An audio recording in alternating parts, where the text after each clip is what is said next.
Só para mim depois, para mim não perder nada, depois eu transcrever a entrevista. Pastor Walter, eu gostaria que o senhor assim, fizesse uma apresentação, né, falando assim do começo da sua militância, né? Eu acompanhei assim algumas coisas que o senhor falou no canal, né, juntamente com Ulisses, né, filho do senhor, sobre a caminhada, sua caminhada, né, na questão da militância, mas eu gostaria que o senhor fizesse assim um breve retrospecto aí, falando da militância do senhor, quando o senhor teve esse encontro, né, essa questão desse despertamento para as causas raciais, né, no meio evangélico. Aí eu gostaria que o senhor falasse um pouco sobre isso. Boa noite, irmão. Boa Massa, noite. paz da terra. Eu vim de uma família de pessoas de culto de matriz africana, né? Toda a minha ancestralidade são de sacerdotes, sacerdotisa. A minha mãe, ela era uma sacerdotisa também. De candomblé, minha avó, todos os lados, né? Uhum. E eu entrei, a minha mãe deixa o candomblé e ela entra na igreja presbiteriana do Brasil, eu tinha 4, 5 anos de idade. Eu tenho 64 anos de idade. Vou fazer 65 anos agora em agosto. Então, eu estou dentro da igreja evangélica, né, há 61 anos, praticamente. E convivendo nos dois mundos. Convivendo no mundo da minha família, da raiz da minha família, estou de candomblé, e convivendo no mundo evangélico presbiteriano. Eu fui para o seminário presbiteriano de Campinas em 1976. Eu tinha 19 anos de idade, entrei no seminário presbiteriano de Campinas, passei lá 1 ano e meio. Aí depois passei mais 2 anos no Seminário Batista do Rio de Janeiro, da Tijuca, e depois fiz algumas matérias aqui no Presbitério de Salvador, onde fui ordenado pastor em 1985. Então, eu sou pastor em 95, 2005, 2015, 16, 17, 19, 20, 21, há 36 anos. Né?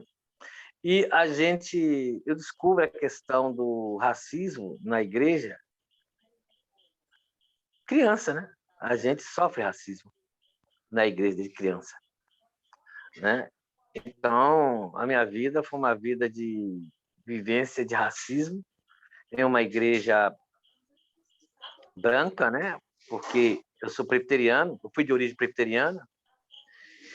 Então, em uma igreja de maioria branca, uma teologia totalmente, fortemente calvinista, né? Os presbiterianos são calvinistas. E a gente vai descobrindo essa questão de discriminação racial através da musicalidade. E eu milito há muito tempo nessa questão. Eu sou um dos militantes vivos hoje mais antigos da questão racial. Então, eu fui ordenado pastor da Igreja Presbiteriana do Brasil. Em 88, eu já saio da Igreja Presbiteriana do Brasil e fundo uma igreja preta, chamada a Igreja da Revelação Ancestral, em Salvador. Ela vai ser criada em 1989 para 90, onde a gente vai ter já uma discussão de teologia afrocentrada, teologia preta, e depois essa igreja se torna Compact Zion, Comunidade Pan-Africanista de Zion. Então, a minha militância nessa questão do racismo na igreja, ela vai se mostrar bem contundente já em 1986, 87, que eu já vou estar pregando na Igreja Batista da Nazaré, do falecido pastor Djalma Torres, sobre um Jesus africano, a questão de uma Bíblia escrita por africanos e para africanos. Então, a gente pode colocar de 86 para cá, diretamente, 86, 96, 2006, 2016, né? 17, 19, 20, 21. Né? Exatamente 35 anos. 35 anos que eu já começo a falar nos púlpitos sobre essa questão do racismo.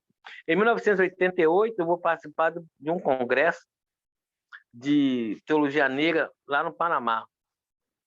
E a minha vida vai ser sempre, a partir daí, nessa questão de denúncias, né, não só denunciar o racismo na igreja, mas também falar de que a Bíblia, os escritos, eles são africanos. Os livros da Bíblia, todos os livros da Bíblia, foram livros escritos por pessoas africanas, por pessoas pretas e escritas para pessoas pretas. A Bíblia é um livro africano, é um livro preto.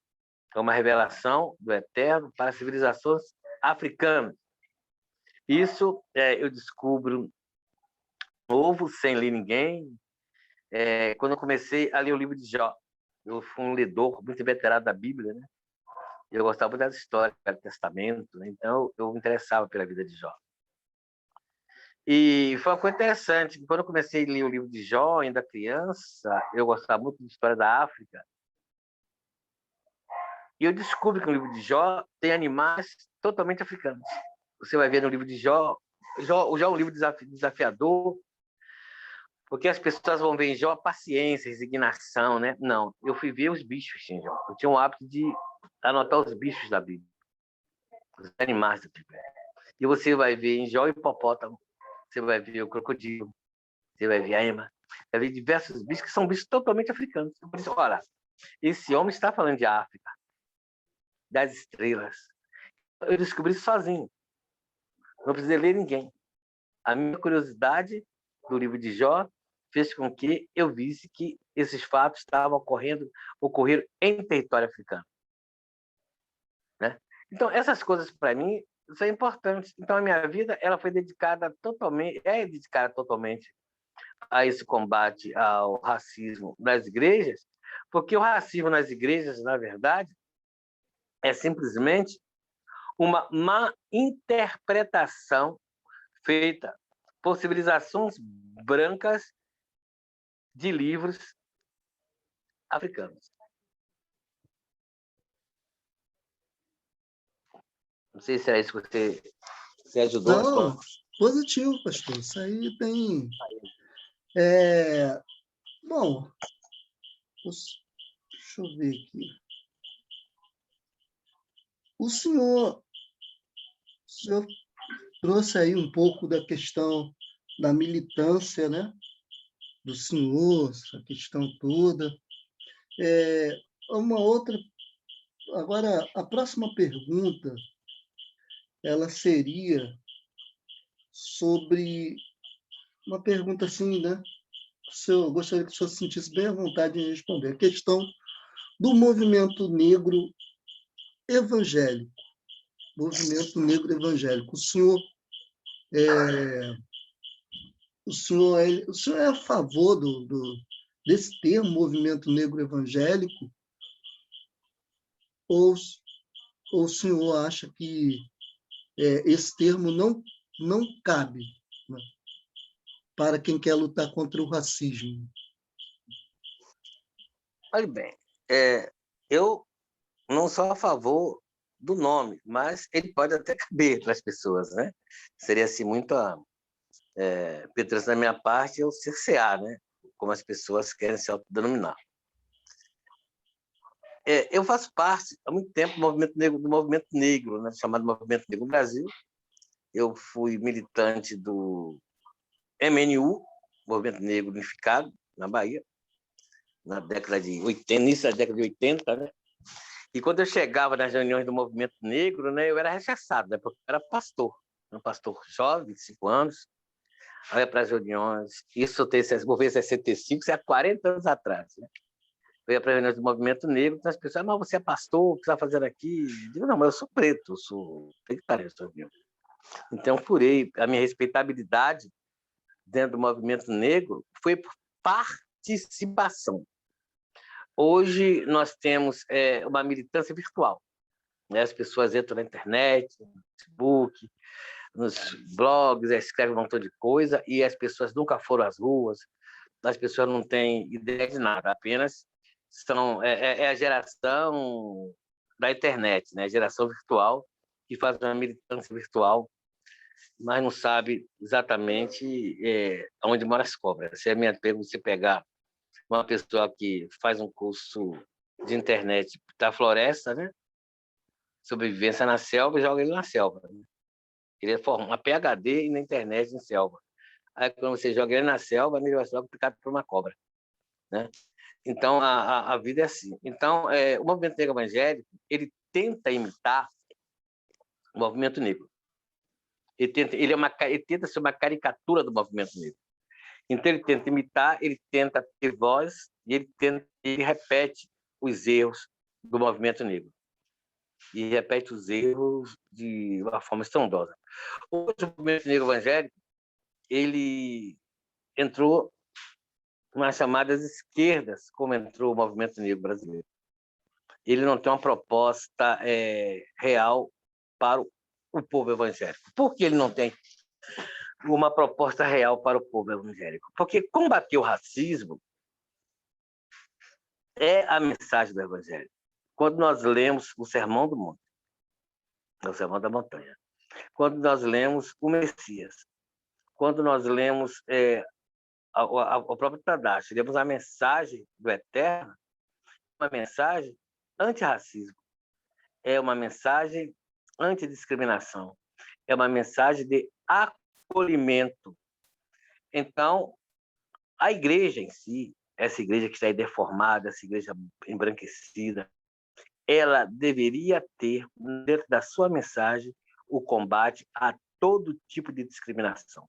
Combater o racismo, a igreja teria que fazê-lo, não como movimento negro evangélico, mas como igreja. Essa seria a função, essa é a função profética da igreja. Imagine os profetas, né, que nós conhecemos, Amós, Oséias, Abacuque, né, vivendo nessa sociedade racista brasileira, vai chamar todo mundo de vacas, né, de prostitutas, né, de assassinos. Então, a função da igreja teria que combater o racismo. Mas como a igreja é falha, como a igreja é racista, como a igreja é mentirosa, dentro da igreja, pessoas discriminadas que não são acolhidas pela própria igreja tentam ser acolhidas por aqueles que combatem o racismo na sociedade, nas igrejas, enquanto deveria ser o papel das igrejas. Eu acredito que o movimento negro evangélico é uma falácia, o movimento negro evangélico é uma caricatura, o movimento negro evangélico não deveria existir. O que deveria existir é a mensagem do Messias, é a mensagem de libertação para todos. Essa é a missão da igreja. A missão da igreja, então, o movimento negro evangélico fica um montão de gente aí, que eu não vou citar nomes, né? Se apoiando no Partido dos Trabalhadores, principalmente, fazendo candidaturas, com proposta nenhuma para o povo das igrejas, para o povo africano nas igrejas. Então, é um movimento perdido. Eu conheço a maioria das lideranças dos movimentos evangélicos. É igual as lideranças hoje, né, das chamadas teologias negras no Brasil. A chamada teologia negra no Brasil, as suas lideranças são lideranças ligadas ao Partido dos Trabalhadores. Os caras falam, daqui a pouco cai na esquerda. Falam, daqui a pouco cai na esquerda. Enquanto o evangelho libertador, ele é acima de qualquer esquerda, de qualquer direita, de qualquer centro. Essa é a mensagem do reino. Nós temos a obrigação de pegar a mensagem do reino. E a mensagem do reino é de acolhimento e de justiça. Se prega a mensagem do reino, não precisa movimento LGBT, não precisa movimento de mulher, não precisa movimento unido, não precisaria de nada. Mas como a igreja não prega nada de libertação, então as pessoas que estão excluídas dessa igreja estão enchendo esses diversos movimentos. Estão partidas. Então, estão nos partidos. Quando você está partido, você vai para o partido. Enquanto o Messias, ele quer que nós sejamos inteiros. Eu não participo do movimento evangélico. Eu faço parte de uma organização, o Conselho Nacional de Negros e Cristãos, que hoje, né, cresceu muito, então ele vai começar a ter outras visões, né? Porque quando o movimento cresce, né, Começa a vir pessoas de todos os tipos, né? Mas eu continuo com a minha ideia de que o corpo de Cristo não é um corpo de partidos, o corpo de Cristo não é um corpo de racialismo, o corpo de Cristo é um corpo de acolhimento e de justiça. Agora, o corpo de Cristo, originalmente, é um corpo africano. Então, é essa mais ou menos a ideia que eu tenho, mas respeito, tem muitos amigos no movimento negro evangélico, mas os considero totalmente perdidos, por eles estarem tão perdidos, o movimento negro evangélico, que ele não consegue chegar nas bases das igrejas. São movimentos negros de uma cúpula de intelectuais pretos que não conseguem chegar no bairro onde você está, no seu bairro que você está em João Pessoa, não consegue chegar onde eu estou, no bairro da Liberdade, não consegue chegar nas favelas do Rio de Janeiro, nas palafitas em Pernambuco, chegar na zona leste de São Paulo e levar uma mensagem de libertação, porque as pessoas não acreditam. Porque quando eles vão ali, vão atrás de voto. Eles não vão atrás de organizar a nossa população. Então, eu acredito sim, irmão, em um povo afrodiaspórico unido com uma proposta de libertação real. E eu creio que o Evangelho ele tem essa proposta de libertação, essa proposta de unificação, essa proposta de acolhimento e essa proposta de justiça, porque o Evangelho é justiça. O Evangelho não é injustiça, o Evangelho não é covardia.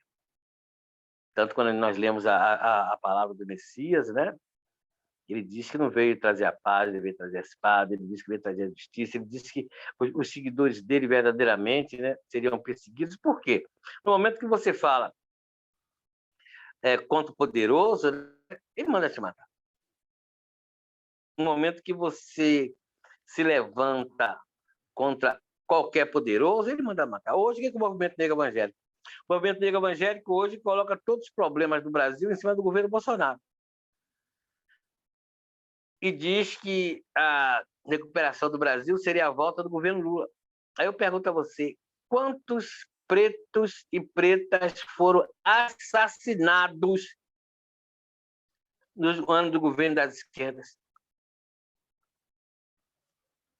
Quantos estão sendo assassinados no governo da direita? Tanto na esquerda como na direita, o nosso povo está fora de tudo. Se você na esquerda você morava nessa casa, da direita você continua morando nela. Os seus parentes também, os meus parentes também.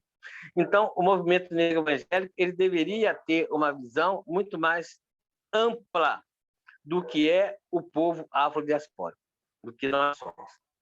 E parar de criar ilusões, de parar de arrumar candidaturas e se voltar. No momento que a gente se voltar para a gente mesmo, no momento que a gente olhar para esse espelho que está quebrado, nós podemos ter uma reviravolta para nós.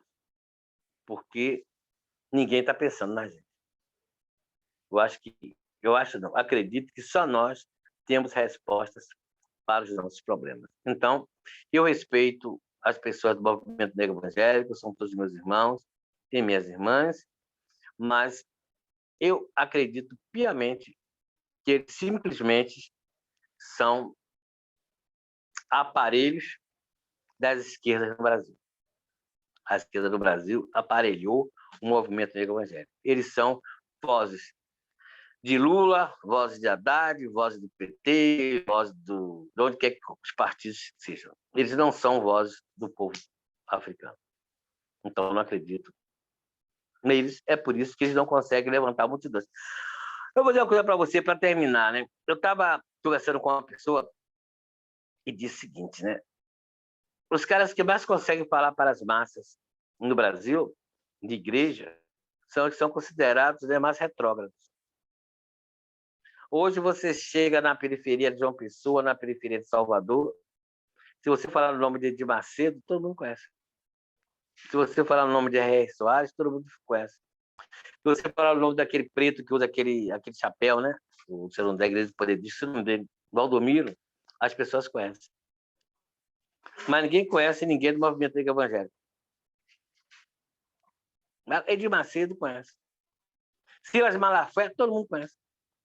E são todas pessoas, né, que não têm mestrado, não têm doutorado, não têm PhD em teologia, não tem nada.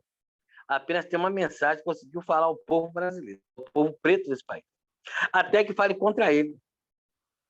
Mas o nosso povo, afrodiaspórico, né, ele está ouvindo essas pessoas porque nós estamos calados. E quando nós vamos falar para eles, nós falamos das propostas das academias brancas.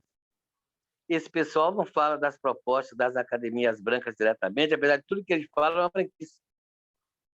Né? É uma nova proposta da teologia da prosperidade, aquela coisa toda, né? Mas eles falam para o nosso povo.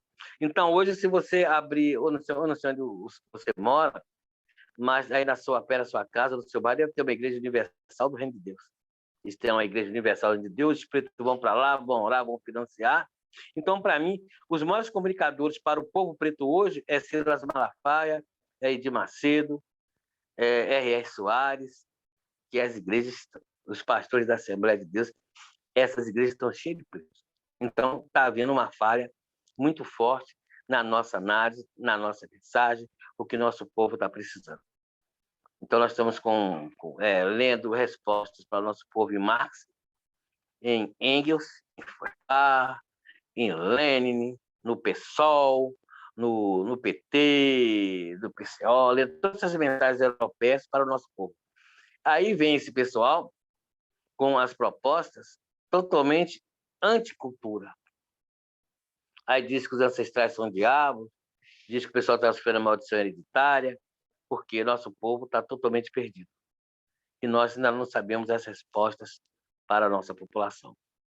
Então, como nós não temos respostas para a nossa população, nós falamos das respostas dos brancos. Então, o movimento negro evangélico, para mim, é simplesmente um aparelho ideológico da supremacia branca. É um aparelho ideológico que repete o que os europeus falaram há 200 anos atrás. Repete o marxismo, repete todas essas variantes, né, com propostas totalmente errôneas. É por isso que eles não vão crescer. Eles nunca vão chegar numa igreja aqui da Liberdade, onde o bairro que eu moro é um bairro 100% preto, né, e falar nada. Mas R. Soares entra aqui em cima mesmo, tem diversas igrejas universais, tem igrejas R. Soares, né, e o movimento negro evangélico nunca vai chegar aqui, porque não tem proposta, ele não conseguiu botar os pés no chão. A gente tem que deixar de se branquear, para poder falar com o nosso povo. Quando você fala com seus antigos, eu me lembro que, há uns meses atrás, você estava muito triste, porque houve o óbito das pessoas da sua família, os tios ou tias. Né? Aquilo, quando a gente perde um mais velho, a gente fala aqui na Bahia, né? Um antigo, né? A gente perde uma enciclopédia da nossa história, porque muitas coisas que nós poderíamos ter perguntado aos nossos tios e tias, nós não perguntamos, aí quando nós nos lembramos para perguntar, eles não estão mais aqui. Né? Então, quando a gente perde um tio, perde uma tia, a gente perde muita coisa mesmo. Né? E nós, com a nossa metodologia branqueada, nós deixamos de perguntar aos nossos antigos, aos nossos ancestrais, hoje são ancestrais, né? Os tios são ancestrais hoje, né? E a gente fica perguntando o que os ancestrais dos brancos fizeram.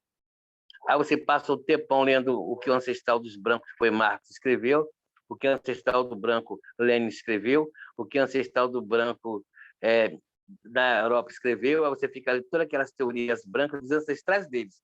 Aí você vê o que os ancestrais deles falaram para eles, aí você quer jogar para o nosso povo. Enquanto a gente deveria ouvir o que nossos ancestrais falaram para a gente jogar para o nosso povo. Então, isso para mim, o movimento negro evangélico, enquanto ele não se voltar para o nosso povo, ele não se voltar para a ancestralidade africana, ele é um movimento perdido, como todos lá estão perdidos. Como todos lá estão perdidos, repetindo teorias brancos, querendo aplicar as teorias de brancos para a nossa população. É isso que eu acho que o movimento negro evangélico é. Um movimento de pessoas que copiam a ancestralidade branca. É mais ou menos isso. Isso que falou para você foi que falou o quê? Walter Passos. E falei gravando. Fica à vontade, professor. O senhor, a minha outra pergunta que eu ia fazer, mas parece que o senhor já respondeu, sobre se mudou alguma coisa nas igrejas com relação à questão do racismo. O tempo que o senhor tem já de caminhada e de militância, né? O senhor notou, assim, nas igrejas, uma mudança, ainda que leve, com relação ao povo preto dentro dessas igrejas? Nossa, sofreu-se mudanças, né? Pequenas, mas sofreu. Pelo menos a nível de mídia, né? Porque tem, é que eu digo para você, né? A mídia é uma coisa, né? Hoje nós temos no Brasil pessoas que são duas caras, né? Que são pessoas duas caras. Você chega na internet, você fala uma coisa, você faz uma live, você fala uma coisa, e quando você chega na sua igreja, você vive outra coisa, né? Então, mais de qualquer forma, as pessoas estão lendo mais, estão ouvindo mais, estão surgindo novas lideranças, né? Novos pastores que estão falando do racismo nas igrejas, mas não está havendo mudança estrutural dentro das igrejas. Porque você falar sobre racismo é bem interessante, né?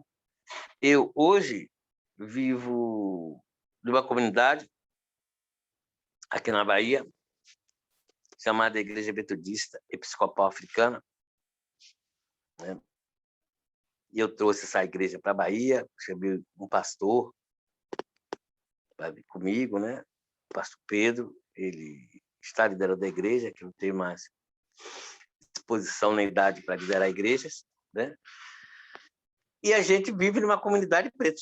Então, a nossa teologia é uma teologia preta, o nosso sermão é um sermão preto, as nossas músicas são músicas pretas. Então, o que nós convivemos na igreja é o que nós falamos na internet. Hoje as pessoas falam de racismo na internet e na igreja falam outra coisa, né? Olha, sabe o que eu fico pensando?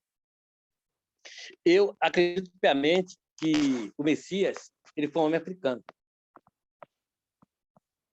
Tanto assim que você sabe que nós estamos fazendo um curso, né, breve, né, agora, nesse final desse mês, sobre introdução ao cristianismo africano. O que eu falo ali é que eu convivo na minha igreja. Mas eu queria saber se esses pastores que fazem teologia negra, eles chegam nas igrejas, em todas as igrejas que eles vão pregar, eles falam que Jesus Cristo é um homem preto. Olha, Jesus Cristo foi um homem preto, Jesus Cristo foi preto, Jesus Cristo, a igreja é isso, a Bíblia é isso. Eu não sei se eles falam isso. No momento que todas essas pessoas falarem isso, onde eles forem, e fizerem com que as suas congregações pensem assim, então isso vai dar resultado. Vai chegar um momento que isso vai acontecer no Brasil. Mas hoje está tendo ensaio. Vai chegar um momento, né, que você não vai ter saída. Você vai ter que viver o que você fala, né? Quando você for pregar na igreja que você frequenta, que eu não sei qual é, você vai ter que dizer para todo mundo que Jesus foi um homem africano, que Jesus foi um homem preto, que a Bíblia foi escrita por africanos e para africanos. Enquanto não fizer isso, as pessoas estão vivendo duas caras, né? Uma cara preta na mídia e a cara branca na igreja. Né? Quando chega na igreja, fala, não, todos nós somos iguais, né? Eu fiz uma pregação domingo passado lá na minha igreja, né? E eu acho uma pregação única, né? Uma pregação única. Mas eu fiz porque foi na minha igreja. Eu preguei contra o casamento interracial, contra a miscigenação.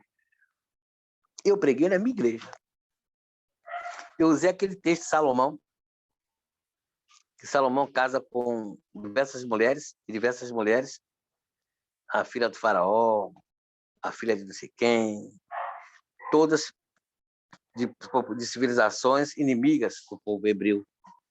E esse casamento de Salomão, esses casamentos interraciais de Salomão, interculturais de Salomão, leva à destruição do povo de Israel. o povo de Israel dividido em 2 reinos, pelo pecado de Salomão, da miscigenação.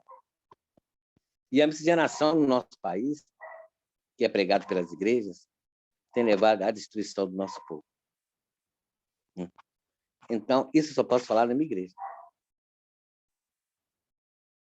Porque é uma igreja formada de pessoas pretas. Então, essas mensagens desse tipo, as pessoas falam no meio do seu povo. E quando o movimento negro evangélico nunca vai levar uma mensagem dessa, porque o movimento negro evangélico é um movimento de inclusão. O que o movimento negro evangélico quer? O movimento negro evangélico quer uma igreja inclusiva, onde pretos e brancos deem as mãos, onde pretos e brancos, onde tem os mesmos direitos dos brancos, onde eles vão para os seminários dos brancos, onde consigam cotas do seminário dos brancos, onde vão pregar as igrejas brancas, eles querem isso. Né? E eu já sou diferente. Eu não quero estar na igreja do branco. Eu não quero estar nas igrejas deles. Eu só posso estar nas igrejas deles para acusá-los que estão pecando, para acusá-los que eles são racistas, para acusá-los que eles estão cometendo crimes contra a população preta. Então, enquanto o movimento negro evangélico não se conscientizar que eles têm que ser uma voz profética do Eterno, uma voz profética contra os crimes que a Igreja Branca está praticando e praticou milhares de anos contra a nossa população, ele vai ser uma caricatura. Essa, mais ou menos, é a minha visão. Você está do lado do seu povo ou você não está do lado do seu povo. Não há... Inclusive, a própria Escritura fala que o Eterno não gosta de ninguém morno, né? Você é quente ou você é frio, né? Entendeu? Morno, tocato lá. É mais ou menos isso, né? A gente está falando que já está gravando, né? Uma coisa bem particular minha que estou dizendo para você, né? Eu não acredito em ninguém do movimento negro evangélico até quando ele se decidir pelo nosso povo. Se decide, eu não decido. Quando se decidir, acredito nem não.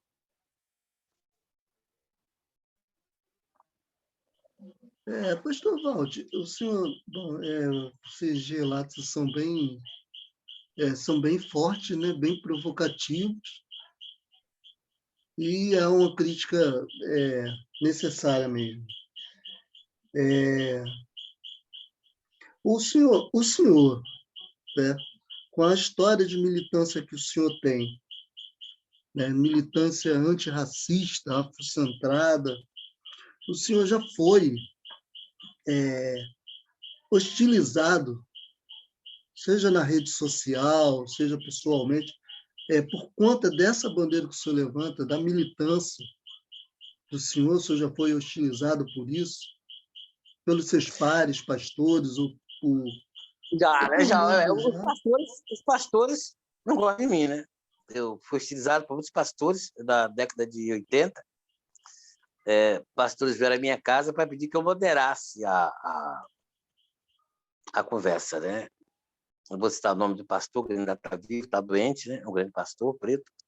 Ele veio a cá diversas vezes, aqui na frente da minha família, dos meus filhos, pedir para eu moderar, porque os brancos não estavam gostando, né? E eu não estou aí para agradar nenhum branco. Eu não tenho nenhum pastor branco. Eu não devo nada a nenhum pastor branco. Eu não falo com eles, eu não vivo na igreja deles, eu sou de uma igreja africana, sou de uma igreja preta. Mas eles vinham para cá, né? Pedir para eu moderar, para eu não falar, os brancos não gostavam, né? Eu fui procurado por políticos brancos na Bahia, né? Eu fui acusado por Hernani, né? É um cara aí do movimento negro, né? Hernani disse que eu queria atacar fogo no Brasil, né? Eu queria fazer o Mississippi em Chamas, né? Em relação àquele filme, já assistiu o Mississippi em Chamas? Já assistiu, né? Ele falou que eu queria criar um Mississippi em Chamas no Brasil. Isso foi em 80, né? Isso foi no final da década de 80. Ele veio na minha casa e dizia que eu ia atacar fogo no Brasil, né? Então, as igrejas evangélicas, os pastores pretos, não gostam de mim. Eles temem. Eu estava fazendo parte agora de uma organização, de um pastor da minha organização, que ele me pediu orientação para falar. Quando eu falei, você fazer aquelas lives... Pastor, desculpa interromper o senhor, eu vou ter que abrir o portão aqui rapidinho, tá bom? Tá? Eu vou abrir o portão aqui rapidinho. Bom.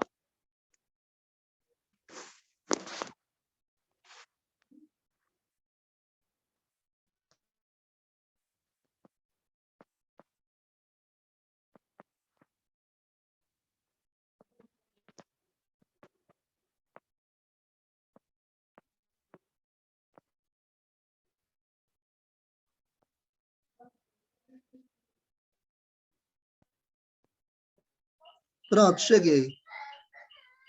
Deixa eu botar aqui onde é que eu estava. Aqui que eu tirei um pouquinho. Tudo bem? Você está me vendo?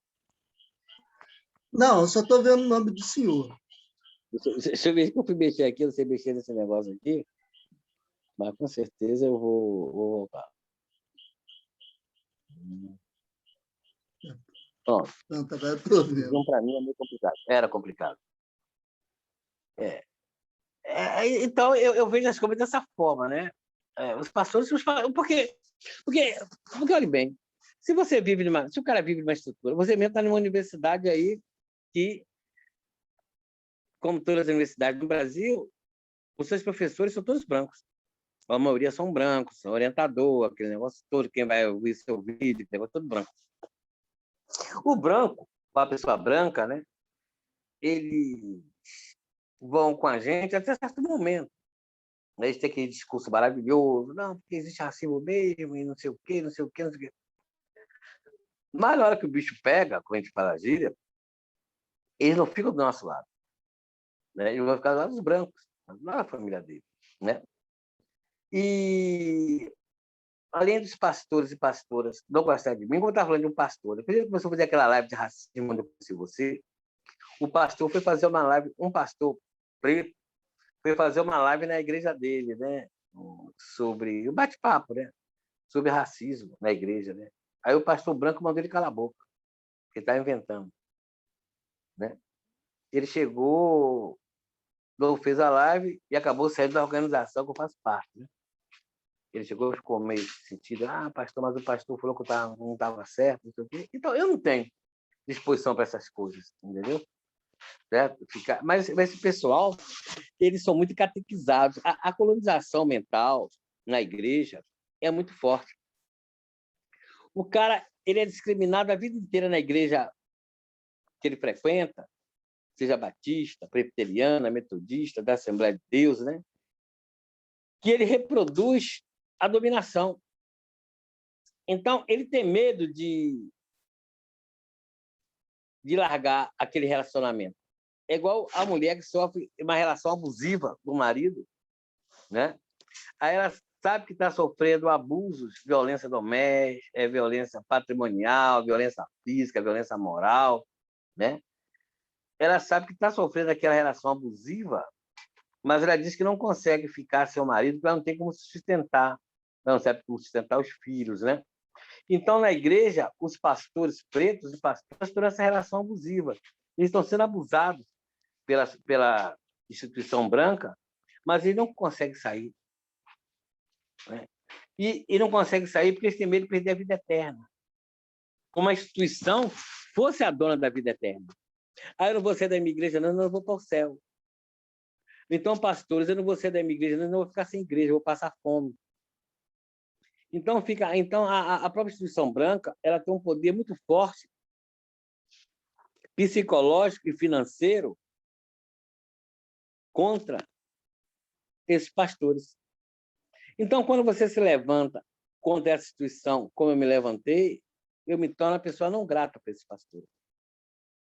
Né? Porque eles são capachos da supremacia branca. Né? Então, isso é muito ruim. Então, no momento, para você libertar uma população, você tem que estar livre da sua cabeça. Se você não for livre, como é que você vai libertar os outros? Então, você tem que ter, para mim, essa proposta. Porque a maioria dos pastores não gostam de mim, é porque eu sou livre. Eu estou pouco me lixando para qualquer igreja branca que está aí. Eu não vou lá. Nem pregar na igreja desse pessoal. Eu não prego com eles. Eu não faço live com eles.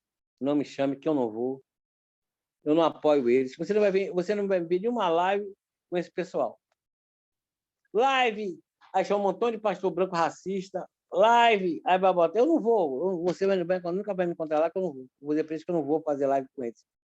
Entendeu? Porque não vai contribuir nada e eu vou apenas reforçar a mentira deles. Porque o cara é racista.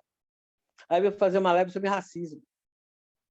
Né? O pastor da Assembleia, o líder, não sei o quê, o Frei Beto, o Frei não sei mais quem, o Frei não sei mais quem.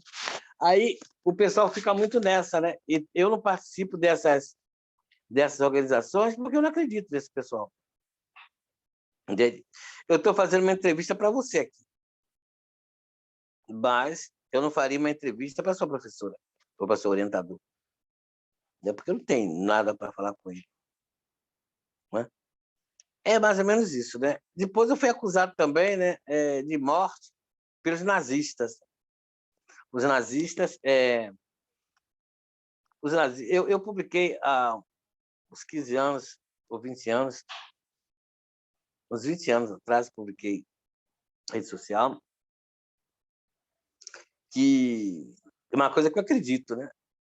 O pecado, a cor do pecado é branca. Porque quando o povo de Israel ele pecava, o Eterno castigava eles com a brancura, eles ficavam brancos. Então, quando você peca em Israel, você fica branco.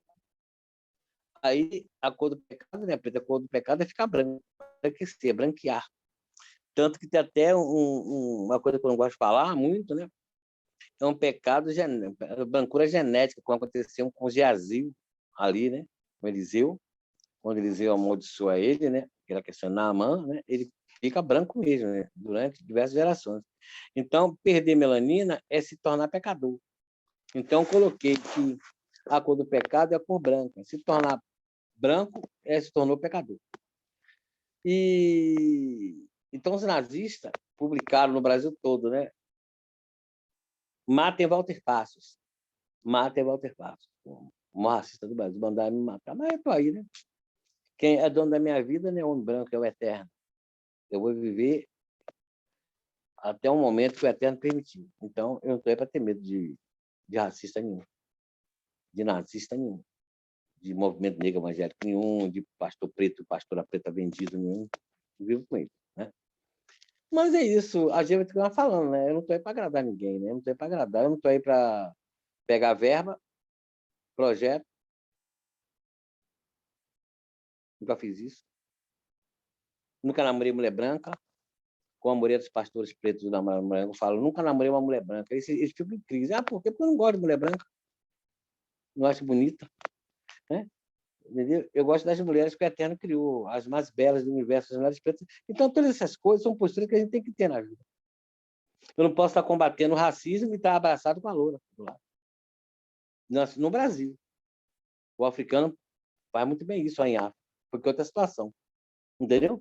Mas não porque o racismo, bota a banca do lado. Eu não vou fazer uma coisa dessa. E respeito quem faz. Né? Eu respeito todo mundo. Apenas eu não faço. Entendeu, Márcio? Eu não faço, porque eu tenho que ser coerente na minha vida. Né? Porque a incoerência ela é muito forte. E é isso que acontece com as nossas vidas no Brasil, é porque nós nos autodestruímos pelo nosso testemunho de vida. Então, eu creio que nós temos que reforçar a afrocentricidade, reforçar a família preta, reforçar a unidade, enquanto nós não reforçarmos a nossa unidade como povo africano no Brasil, como povo africano na diáspora, reforçarmos a nossa unidade como cristãos pretos, nós apenas seremos massa de manobra. É necessário reforçar essa unidade, é necessário a gente, como fala o salmista, né? Ó, como é bom, né? Ó, como é bom. Né? Como fala que ele salva, é 137, né? Agora que ele salva, né? A questão do nosso povo tá unido, né? Aquelas coisas todas, não podemos esquecer da nossa ancestralidade. É bom que as mãos ressecadas. São coisas maravilhosas que falam muito forte na minha vida, essa questão do nosso povo. Mas eu creio que esse é o caminho, né? Então, as pessoas estão crescendo, as pessoas estão respondendo a pergunta, né? Está vindo muita gente. Hoje, a Igreja Metodista Episcopal Africana, aqui na Liberdade, que eu sou um dos pastores, ela está crescendo muito. Só que ela está ainda na pandemia, né? Quando acabar a pandemia, nós já temos uma previsão de, em menos de um ano, fundar mais de 10 igrejas pretas aqui em Salvador. Porque as pessoas estão sentindo essa vontade de se de congregar preto com preto. Né? Porque aqui em Salvador, nós temos até os nossos blocos afros, né? Só sai preto do nosso bloco. Né? Então, eu estou no bairro mesmo que é Liberdade, só o bloco afro aí, né? Só sai os pretos tudo junto. Então, essa questão de estar os pretos juntos, né? Essa questão da gente estar congregando junto, é uma bênção, é uma maravilha do Eterno. Entendeu? Então, é isso que eu acredito.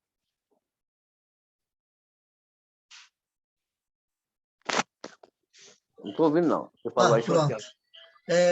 A próxima pergunta que eu gostaria de fazer ao senhor. Duas em uma, no caso, né? Na sua opinião, por que há tanto preconceito contra as religiões denominadas de matrizes africanas? As religiões de matrizes africanas. E uma outra coisa, emendando essa pergunta, o que o senhor acha dessa coisa de capoeira gospel, acarajé de Jesus? O que o senhor acha dessa questão? Pois bem, as religiões de matriz africana, né, elas são discriminadas porque são africanas. Por que são discriminadas? Porque são africanas. Ninguém discrimina porque as pessoas falam sobre sacrifício de animais, né? Que no candomblé, ou nas 23 religiões, são 23 religiões de matriz africana no Brasil. 23 formas. Né? Desde o Batuque, Rio Grande do Sul, né? Ao Xangô, em Pernambuco, ao candomblé na Bahia, ao Umbanda, Kibanda, né? Quando algumas religiões de matriz africana não fazem sacrifício, como a Umbanda, mas como o candomblé faz sacrifício de animal, e por esse sacrifício, esse animal é distribuído como alimento, a coisa que tem lá no Levítico, né? Deuteronômio também matava os animais. Quando alguém fazia alguma coisa, algum pecado, matava o bode, sacrificava o bode, depois todo mundo comia. Mas a gordura tinha que ser elevada ao eterno, né? O holocausto, né? Tinha que subir a gordura para os céus. Né? Foi por isso que os filhos do profeta Eli pecaram, né? De comer a gordura, que a gordura era dada ao eterno, ser queimada. E eu escrevi sobre isso, né? Que os sacrifícios, o modo de matar os animais, o modo de comer os animais, de passar uma pomba no corpo, uma limpeza do corpo, está na Bíblia. De colocar uma farofa de azeite também, está tudo ali, tudo ali. Aí as pessoas me chamam de demoniado. Eles não leem a Bíblia, né? Me chamam de demoniado. Então, demoniado é a Bíblia, né? Que a Bíblia está dizendo lá, Deuteronômio, Levítico, né? Todas essas coisas que parecem muito relacionadas, né? À questão do candomblé, né? É igual uma coisa que as pessoas não sabem. Como é que se perguntava ao sumo sacerdote? Eu posso subir? O rei mandou perguntar se ele pode subir contra os filisteus ou pode descer contra não sei o quê, dependendo do local, né? Vou perguntar ao Eterno. Aí chegava lá, como é que ele perguntava? Ele telefonava para o Eterno? Ele sonhava? Não. Ele jogava as pedras de Arão, como fossem os burros. Jogava as 12 pedras, conforme as pedras caíssem, era a resposta. Qual pastor que sabe disso? Né? Então, as religiões de matriz africanas são religiões de ancestralidade. Como os hebreus eram de ancestralidade. Você identifica os hebreus, que ele fala assim, eu sou descendente de quem? De Abraão, Isaac e Jacó. Os hebreus israelitas, né? São israelitas. Eles estão no momento que são hebreus israelitas. Eu sou descendente de quem? De Isaac, de Jacó, de Isaac, sou descendente. Eles têm essa ideia da ancestralidade dele muito forte. E vai chegar um momento que o Messias africano ele sobe a um monte e lá aparecem os mortos. Quem apareceu lá? Os mortos. Os Egum, os Vuns, os Babaigum aparecem lá. Alguém fala assim, ganhou, vamos fazer 3 tendas aí, fazer alimentos. Se fizesse tenda, eles tinham o costume de ver esses mortos. Eles sabiam que esses mortos podiam até comer. Aí você vai ter que rasgar isso da Bíblia. Você rasga, isso é apócrifo, isso é mentira, não. Isso é povo hebreu. Se você ler aquele texto para o pessoal de Candomblé, você está falando de Baba Yaga. Quando você chega em Atos, Pedro está preso, aí fala assim, olha, bate na porta, diz assim, é o anjo de guarda de Pedro que está aí. Alguém percebeu Pedro? Não, não é Pedro, não, é um anjo de guarda. Essas coisas todas são as minudências que estão dentro da palavra do Eterno, que mostra que nós temos uma relação com o Eterno muito africana. Muito africana. E as coisas, né? Eu creio que eles, voltando ao sacrifício, eles falam, os judeus sacrificam até hoje. Por que ninguém fala contra os judeus? Por que ninguém fala contra o Islã? Se eles falar contra o Islã vai lá e resolve o problema na hora. Ninguém é maluco de falar nada contra o Islã. Ninguém fala contra o poder dos askenazes nesse país. Os askenazes fazem sacrifício. Os askenazes fazem tanto sacrifício que as igrejas no Brasil botam a bandeira de Israel e oram por Israel. E você sabe que o povo de Israel até hoje sacrifica um bode para Israel?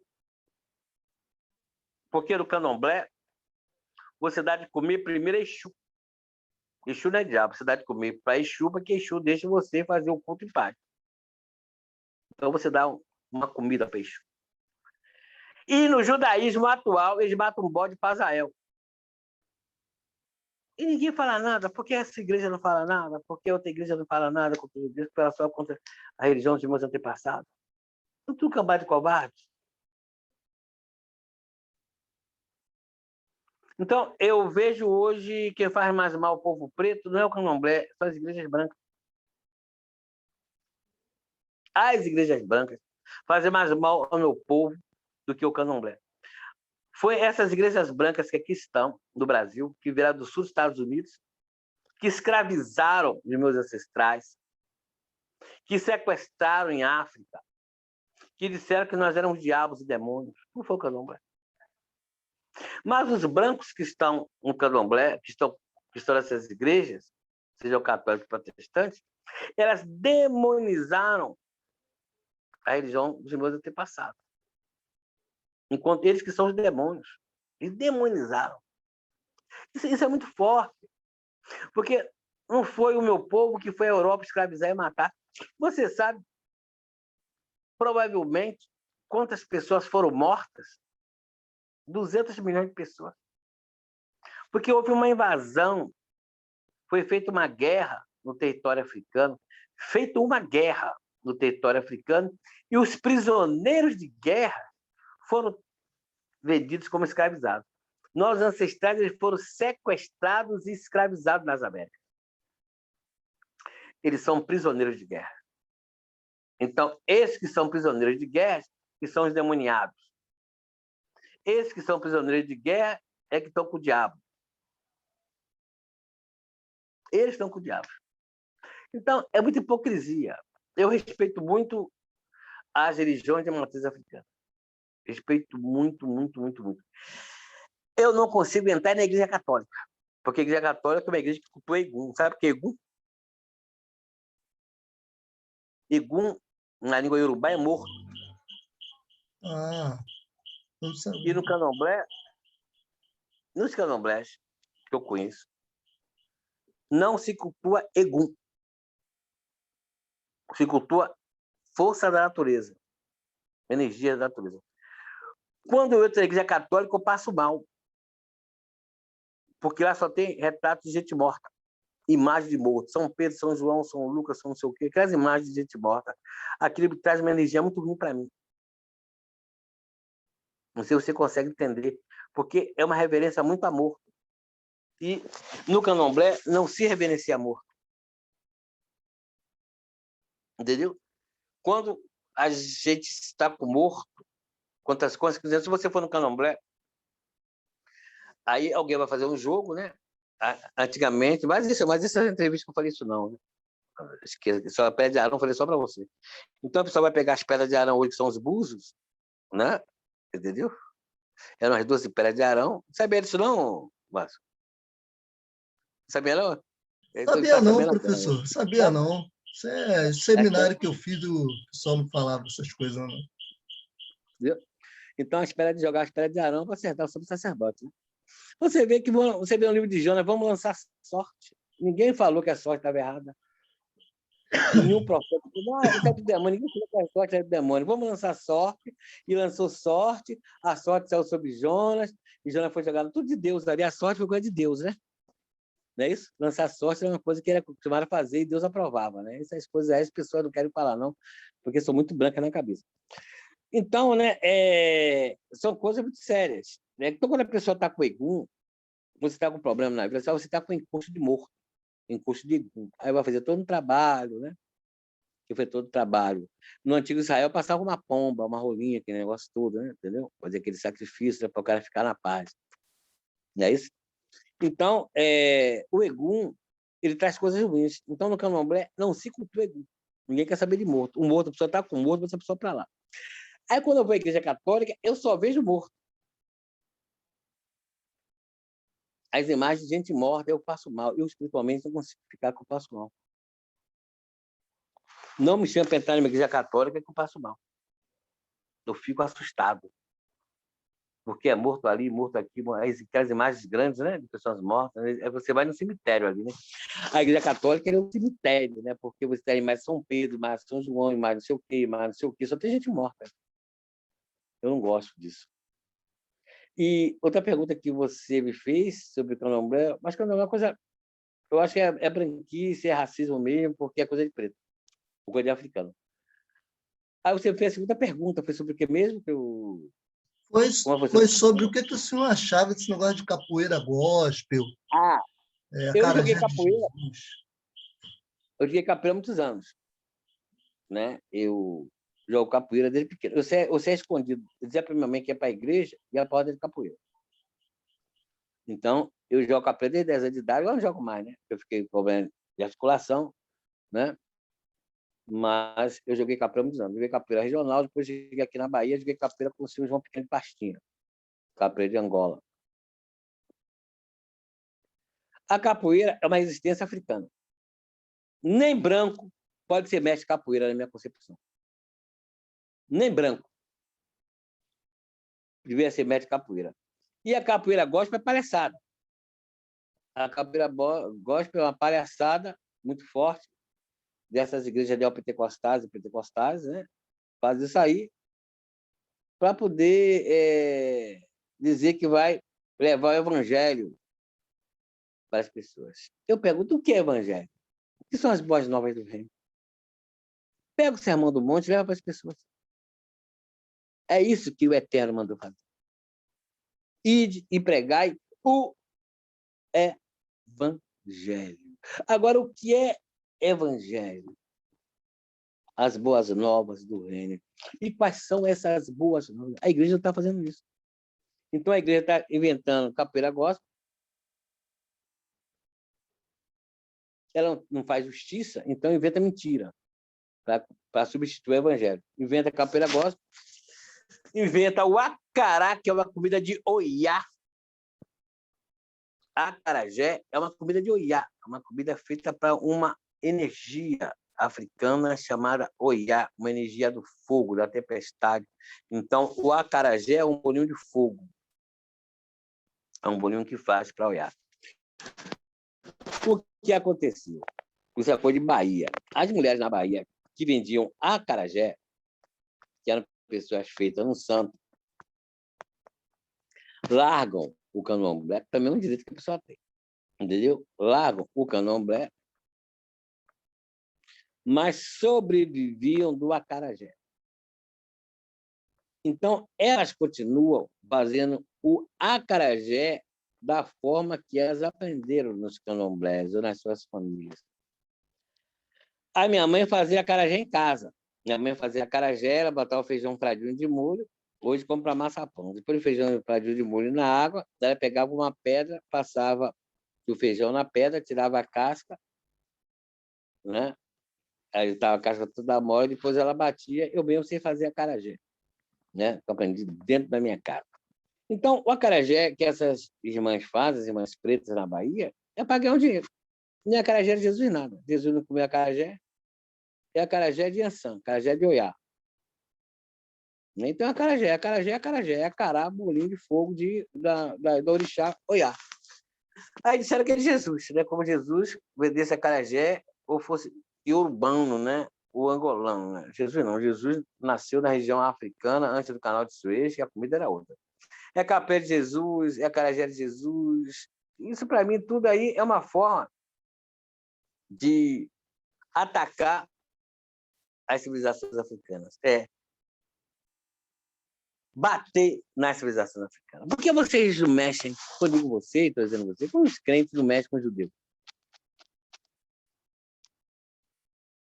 Pega a comida dos judeus, né, que eles fazem, o pão ázimo, né, que eles já fazem até hoje, né, diz assim, aí é não sei o que de Jesus, para você ver. Os judeus odeiam Jesus. Eu sei disso. Por que eu não pego alguma coisa do Islã e coloco de Jesus para ver o resultado? Mas tudo que é africano, eles não respeitam a gente. Eles não respeitam a nossa ancestralidade. A igreja cristã branca é covarde. Por que ela não se mete com o Islã? Ela não pega alguma comida dos judeus, né, e diz que é de Jesus agora. Eles não vão fazer isso. Porque nem os judeus querem a comparação da ressurreição com a Páscoa. A Páscoa é uma coisa, a ressurreição do Messias é outra coisa.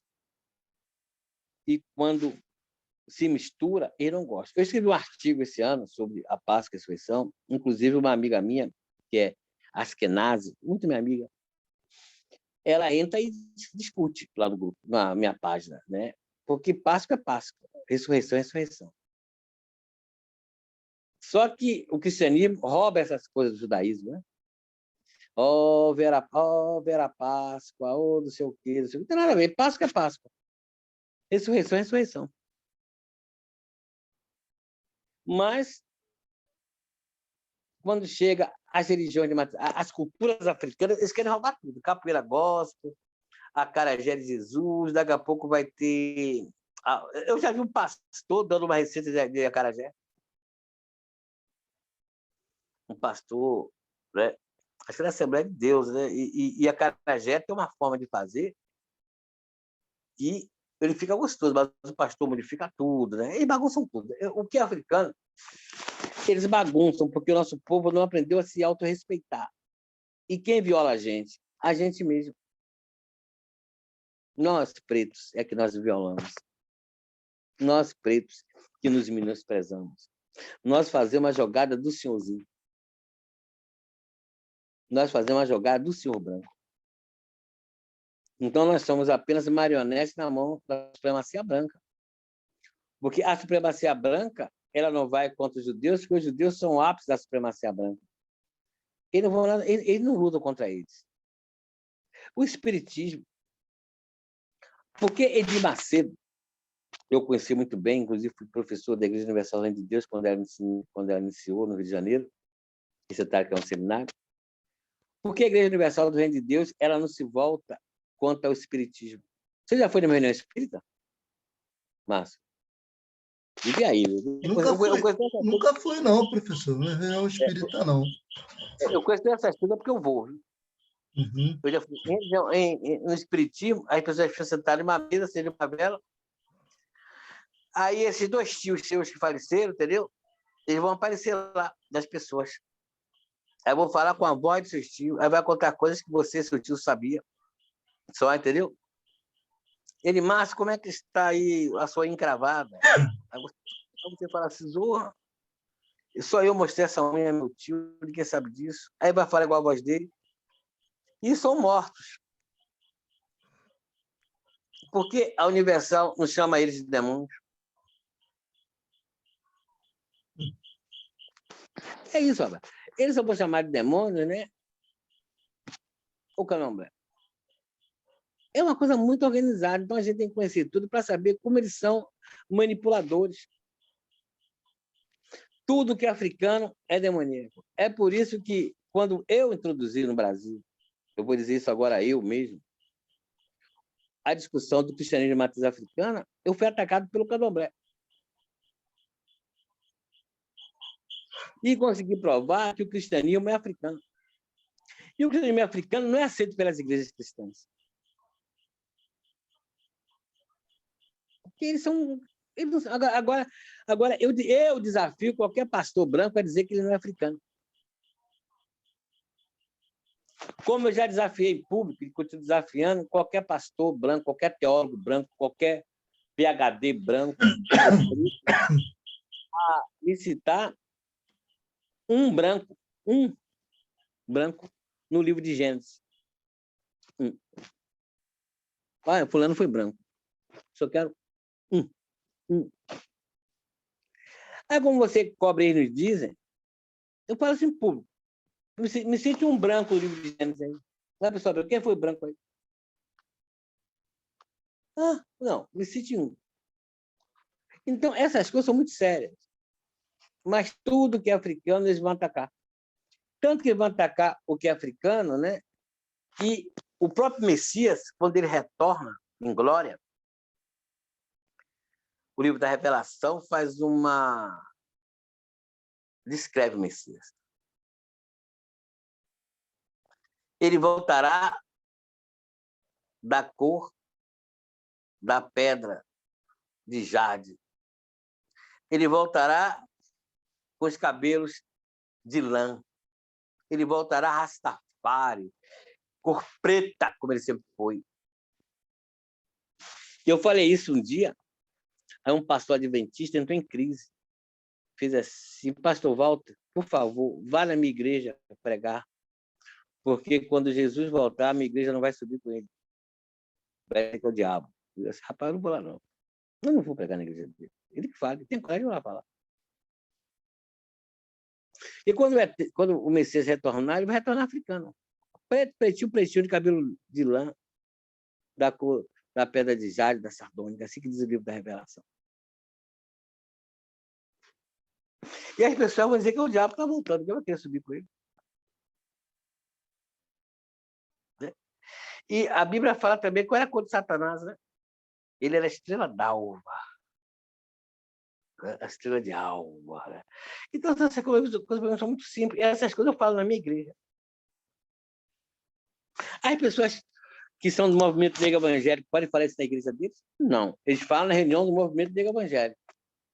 Mas quando eles voltam para as suas igrejas brancas, eles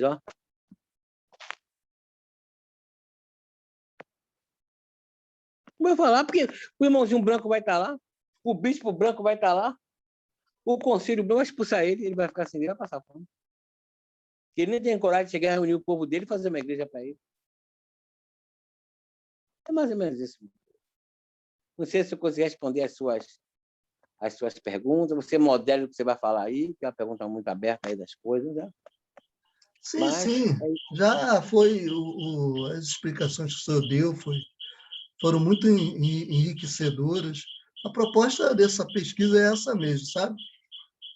Fazer essas discussões aí, a proposta do meu trabalho é discutir a questão da identidade negra, né? Evangélica. E o nosso bate-papo aqui foi muito bom. É sempre enriquecedor, o pastor Walter. É sempre enriquecedor conversar com o senhor, que eu vou aprendendo, né? Eu vou aprendendo. E aprendo de uma forma que, assim, é um ensino ousado, né? Porque para ter coragem para falar essas coisas que o senhor fala, tem que ter muita convicção, né? E o bom é isso. Né? O bom é isso, que o senhor tem convicção do que o senhor fala, o senhor tem a fé no eterno, e isso ajuda muito, né? Ajuda muito. Essa questão... Parou, se travou aqui. Oi? Travou um pouquinho. Mas é isso, né? Eu falo o que eu vivo, né? Eu não vou falar uma coisa que eu não vivo, né? Eu vivo em igrejas pretas Desde 1989. Desde 1989 que eu saí da Igreja Branca e fundei a comunidade preta aqui em Salvador.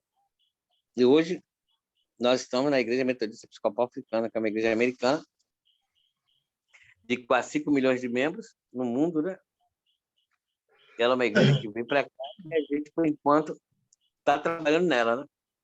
Está trabalhando nela, unindo nosso povo, está meio solto, né? É uma igreja totalmente preta, né? Preta, pretinha. Pastor Walter, eu fico muito agradecido, né? Com a contribuição do senhor. Eu sou sempre sólido, sempre muito prestativo mesmo, né? Com tanta ocupação que o senhor está aí, ministrando estudo, as lives do senhor também aí, tão enriquecedoras aí, a questão dos poemas aí também. E, assim, se eu arrumar um tempo para me dar essa atenção, me sinto muito honrado. Depois eu vou mandar para o senhor o termo, lá o negócio lá da pesquisa, né, que eu preciso ter lá o termo do livre consentimento esclarecido, né, do comitê de pesquisa, aí para o senhor dar uma olhada direitinho, aí, tá? Depois eu mando para o senhor, tá bom? Então, Muito obrigado aí, pastor. E sentindo saudade dos nossos estudos, né? Ó, mas aí aconteceu aquela situação, né? As aqui pessoas que se chegou para mim. interessaram. Que beleza, né? Aproveite Cone. Leia bastante Cone. Que é muito Aí bom. vou reler aquele livro do Molefete Azande, né? O Otamamazama, que o senhor compartilhou conosco naquele grupo de estudo. Eu vou relê-lo, né? Para inserir ele também nas minhas discussões também. Tá? Então tá bom, Márcio. Eu já vou partir para outra reunião agora, 9h da noite. Eita! Tá bom. Obrigadão, pastor. Tá bom. Um Tá, paz abração, do meu eterno. querido. Paz, tchau.